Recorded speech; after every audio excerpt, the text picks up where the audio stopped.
Welcome all to our classical conditioning video. In this video, our four main objectives is to describe classical conditioning, demonstrate classical conditioning process, discuss during and after the conditioning, and lastly, some additional phenomena. So, sit back, get some popcorn guys, while you stay in tune to learn more about what this video offers. What is classical conditioning?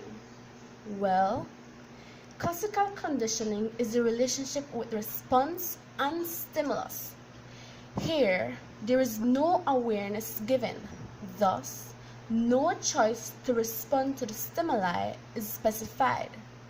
To elaborate more on this point, we can look at the famous experiment with Pavlov's dog for basic reference, in which he used the bell, the meat, and the dog to test out this idea of classical conditioning. Therefore, gaining knowledge and applying this concept firsthand by constructing our very own experiment in this mini film. In this experiment, the neutral stimulus is the vomiting sound. Unconditional stimulus is the smell of pickles. And lastly, the unconditional response will be Kylie's response. Adding the neutral stimulus simultaneously to the unconditional stimulus will give us the conditioned response. Let's look at Kylie being conditioned to the smell of pickles. With the response, vomiting sounds. Let's see your reaction. Go ahead.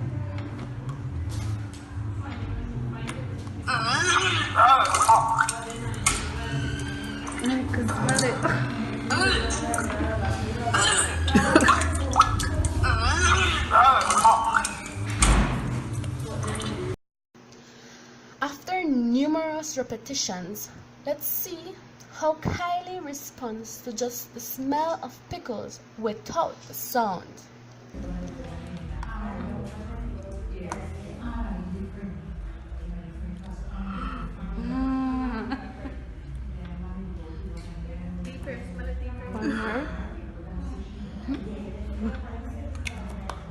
The additional phenomenon that occurred within the experiment was that after combining the vomiting sound with not just the sour scents, but all types of scents, such as the sweet and sour and any scents that came about.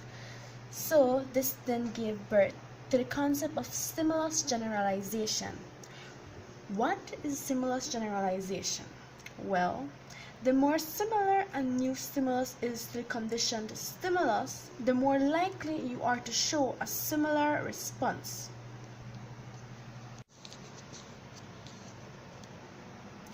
Discrimination is another type of additional phenomenon, but within this experiment, there was no such thing as discrimination.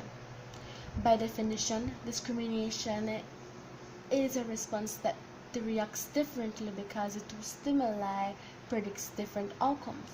But within this experiment, stimulus generalization occurs, whereby stimulus generalization is the process of extending a learned response to a new stimuli that resembles the one used in the training. In all, I hope you all enjoyed the video, which provided some educational tips about what is classical conditioning. In our own basic observation, classical conditioning is no choice in the manner. It is a relationship between the stimuli and the response. It tends to be connected with learn-in behavior. What is learn-in behavior? It is the change in the behavior that comes as a result of the experience. Therefore, because of there is no awareness, no choice, any stimuli we automatically as human beings would react to the stimuli, and that would be the response. There are two types of conditioning: classical conditioning and operant conditioning. We didn't specify and talk much about operant conditioning, but operant conditioning are tools that are rewards and punishments.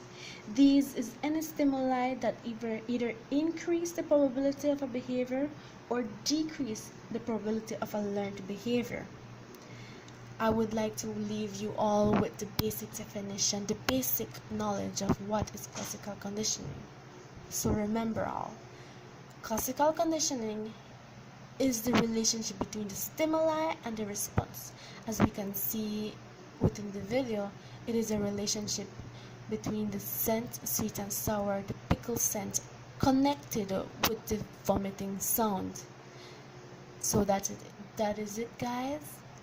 And well, I hope you all apply this and share the knowledge to all.